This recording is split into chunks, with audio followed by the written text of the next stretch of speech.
Now with more reaction, our former U.S. Attorney Brett Tolman and former Acting Attorney General Matt Whittaker. Gentlemen, thank you for joining us tonight. Matt, let me start with you. This idea of retaliating against whistleblowers, I mean, that's just intolerable in my mind. It is, Jason. Good to be with you and Brett tonight. You know, it's not only intolerable, but remember, these IRS special agents who are criminal investigators are very valuable resources in federal law enforcement. They do only the worst of the worst cases. And so not only to pull them off a case, but then to punish them for just trying to do their job and trying to throw a flag, quite frankly, to say that this case against Hunter Biden is not being treated the same way that every other case they've ever investigated. That is a serious, serious allegation. And then for the IRS and the DOJ to punish them, I think it's just, to your point, completely unacceptable. Matt, let me stay with you for just a second here, because the idea that the U.S. Attorney in Delaware, on the one hand, he says publicly that he has full authority, but, you know, the whistleblowers are saying no. He said he couldn't charge in something with D.C., something that involved California. What's your take on that? Because the U.S. Attorney there in Delaware, it doesn't seem like he's shooting straight on this one.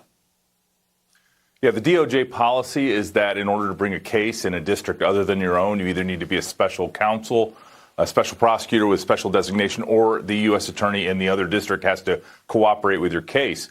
Attorney General Garland is saying that Mr. Weiss had full authority to bring cases wherever he felt he could bring cases. Obviously, there's 6 witnesses that heard Mr. Weiss say the exact opposite and said he couldn't bring those cases and was thwarted. Yeah, this is just reeks. It just stinks. Brett, you former U.S. attorney here. You've seen a lot of gun charges going along. When you look at the gun charges that happened with Hunter Biden, this one, was it treated like all the other gun cases? Thanks, Jason, for having me on. Great to be with Matt as well. I will tell you that I did presented hundreds of cases, user in possession, felon in possession cases to grand juries. Not only was it not treated like others, but I can find no instance in reviewing almost 200,000 illegal possession of firearms cases in which they granted a diversion. The reason why this is significant, Jason, think about this. The president of the United States says he's going to be tough on gun crime. He extends the punishment, the potential punishment for the exact same crime his son is accused of, from 10 to 15 years. But then we learn that he's getting a diversion. I just think about all the families that had husbands, fathers, brothers that were sentenced to 40, 50, 60 months under this statute, and them thinking about the fact that they were never offered a diversion. That's a system of justice that is not consistent. It's not fair. It's certainly not what me and Matt fought for when we were U.S. attorneys.